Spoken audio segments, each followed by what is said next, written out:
An empire of secrets. The November drizzle turned the city's grandest cemetery into a sea of solemn, glistening stone.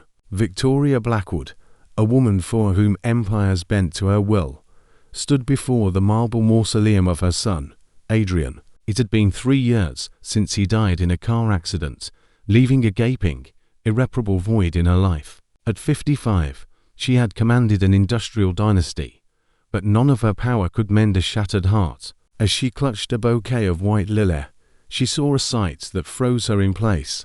A young black woman in a diner uniform, holding a small boy, both of them weeping uncontrollably as if their world had ended. Victoria's business instincts, cold and sharp as a scalpel, kicked in. "Excuse me," she said, her voice cutting through the quiet like a knife. "This is a private space. You're not supposed to be here." The young woman looked up, her eyes red-rimmed and filled with a pain that mirrored Victoria's own. "I'm so sorry," she whispered, her voice trembling yet dignified. "I didn't think anyone would come today." "Who are you?" Victoria demanded, her gaze sweeping over the two of them. The child, a boy no more than 4, looked up at her with bright green eyes. Eyes that were Adrian's, eyes that had been in Victoria's family for generations. "My name is Jasmine Washington," the woman said, wiping a tear from her cheek. "And this is Tyler. I work at Bell's Diner downtown. I come here every month because Adrian was important to us." The world spun for Victoria. She had investigated every moment of her son's life for his death, but she had never found any evidence of a serious relationship, let alone a child. Yet here was a grandson, a black grandson, being raised by a waitress. The bouquet of lilac slipped from her gloved hands, scattering flowers across the cold stone. She bent down, picking them up one by one, a torrent of questions running through her mind. What was the truth? Who was the mother? Jasmine's face was a mask of bravery, yet beneath it, Victoria sensed a deeper secret, a hidden fear. It was more than just the revelation of Tyler. It was a silent warning, a hidden card. Victoria Blackwood, for the first time, felt she was not in control. 2 weeks later, Victoria's personal library was a command center. Her private investigators had compiled a thick dossier on Jasmine.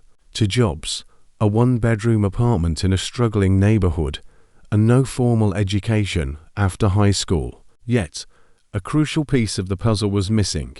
"We can't find a birth certificate, hospital records, or any official documentation of who gave birth to Tyler," her assistant, David Chen, reported. "It's as if his biological mother never existed." A chilling thought struck Victoria. Could Adrian have fabricated this? But why? Her gaze settled on a grainy photograph of Tyler playing in a park, his Adrian-like green eyes looking directly at the camera. Something was very real here. The next day, Jasmine stood in the opulent Blackwood Industries boardroom.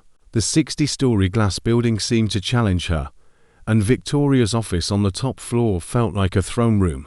The windows overlooked the entire city, a calculated display of power. Victoria pointed to a chair positioned to make Jasmine feel smaller. "Sit. We need to talk about Tyler." Jasmine remained standing, her posture straight and proud. "I prefer to stand." "Thank you." Victoria opened the file, her tone icy. "If had you investigated, Ms. Washington, 2 jobs, no savings, and living in conditions unsuitable for a Blackwood.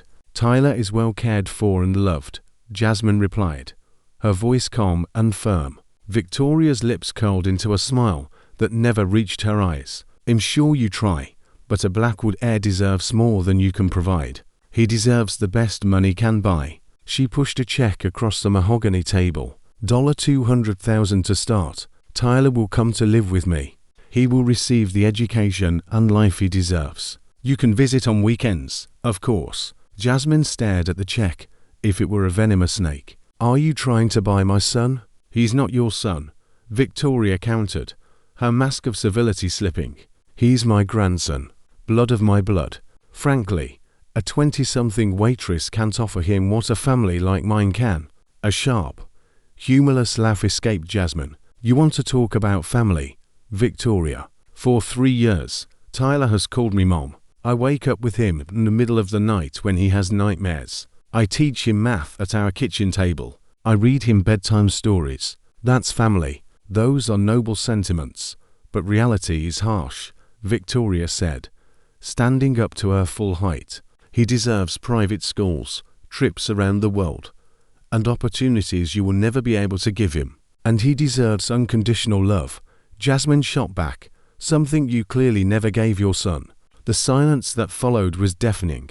Victoria felt as if she had been slapped. How dare you? She seethed. You don't know me. No, Jasmine replied, her voice a quiet, cutting whisper.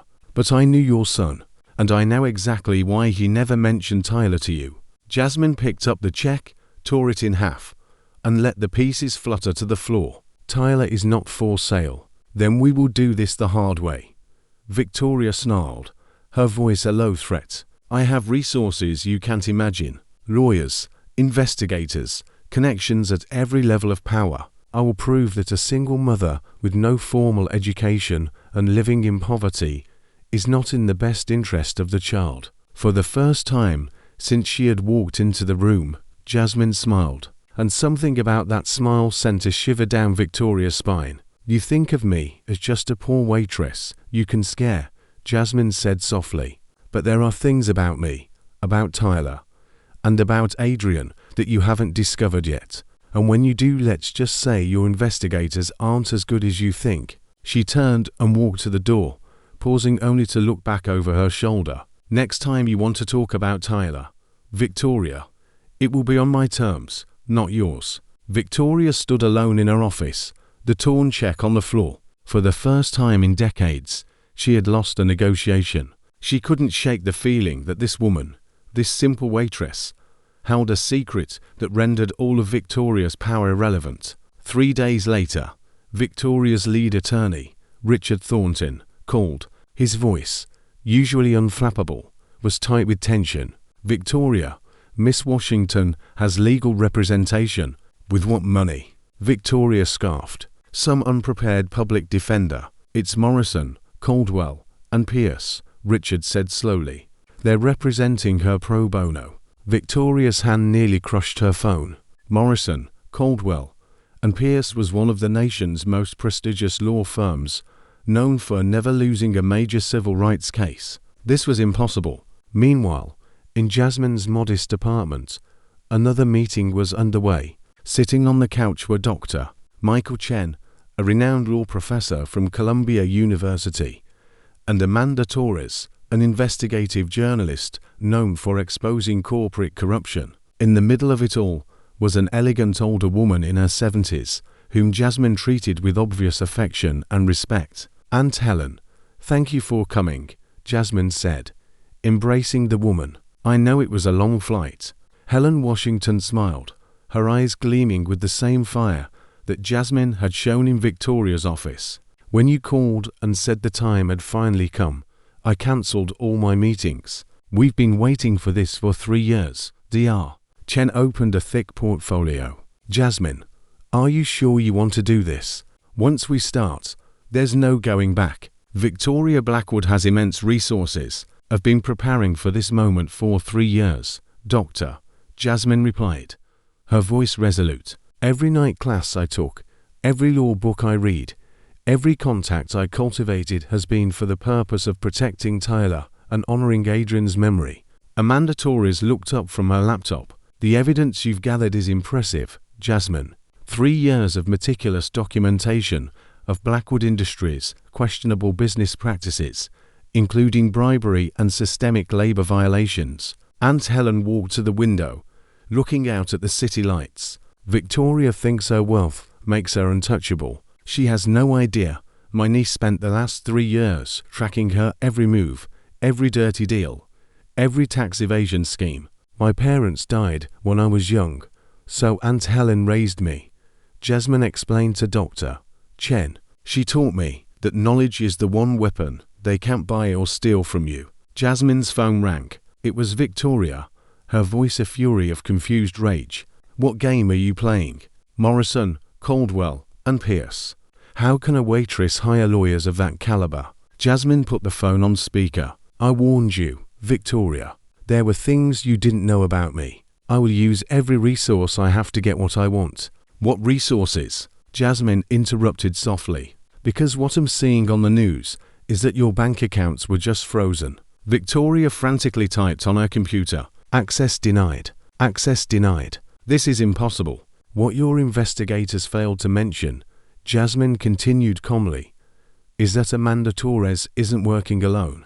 We have a team specializing in financial crimes. Every document you fraudulently signed has been traced." "Why?" Victoria's voice cracked with desperation. "Why are you doing this?" "Because you never asked about Tyler's mother," Jasmine answered simply. "If you had, you would have found out her name was Jessica Blackwood." Victoria's blood ran cold. "Jessica Blackwood, my cousin Robert's daughter, the same cousin you betrayed in 1995, stealing his share of the family business," Jasmine stated. "Jessica grew up in poverty because of your treachery. She met Adrian in college. They fell in love, but she was afraid to tell him who she was, fearing you would cast her out of his life, as you did her father.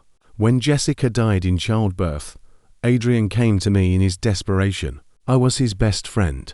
He also learned the truth of what you did to Jessica's family. Adrian spent the last months of his life investigating you, collecting evidence of your crimes. When he died, he left everything to me. He told me to wait for the perfect moment." "The accident," Victoria whispered, a horrified realization dawning on her. "It wasn't an accident, was it?" "Adrian uncovered a money laundering scheme involving dangerous people," Jasmine said.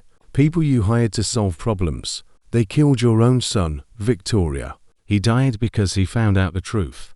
A heavy stomping sound came from the staircase. "FBI. Search warrant," came an authoritative voice. "You planned this for 3 years." Victoria breathed, finally understanding the true scale of what was happening. "Adrian taught me that patience is the key to revenge," Jasmine replied. "Every document I logged, every course I took, every contact I cultivated was for this moment." The door burst open. Federal agents stormed the house. "Victoria Blackwood, you are under arrest for tax fraud, money laundering, and conspiracy." Handcuffs clicked shut on Victoria's wrists. 2 years later, Victoria sat in a prison laundry room, wearing a standard orange jumpsuit. She now worked for $2.50 an hour, a brutal irony that was not lost on her. "Blackwood, you have a visitor," a guard announced, instead of her former lawyer. She found Jasmine in the visitation room. She wore an elegant suit that likely cost more than Victoria had made in 6 months. "I came with news," Jasmine said, her voice confident. Tyler was just accepted to the Phillip Academy, the same school Adrian attended, full scholarship. Victoria felt a pang of conflicting emotions. "Why are you telling me this?" "Because you're his grandmother," Jasmine replied, "and because Tyler asked me if bad people can become good." She opened a folder filled with photos of a smiling Tyler. "He's learning to play the violin, just like his father. His teacher says he's a natural." "How can you afford all this?" Victoria asked, a genuine curiosity in her tone. "The fortune you stole from Jessica's family was returned by the courts," Jasmine explained. "Tyler is now the rightful heir to all legitimate Blackwood property. The irony, isn't it? And what did you get out of all of this?" Victoria asked. "I got the chance to give Tyler what you never gave Adrian," Jasmine answered.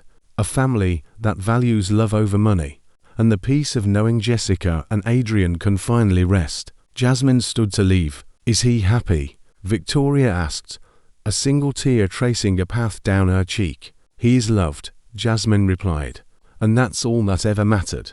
The next morning, Victoria read an article in the prison library. It detailed the success of the new Blackwood Foundation, led by its CEO, Helen Washington.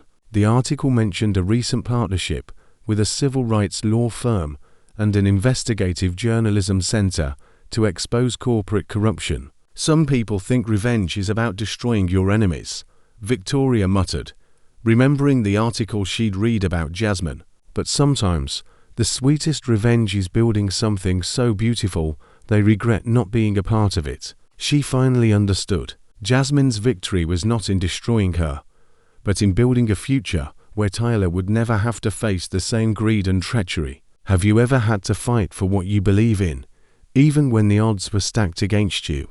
How did you react?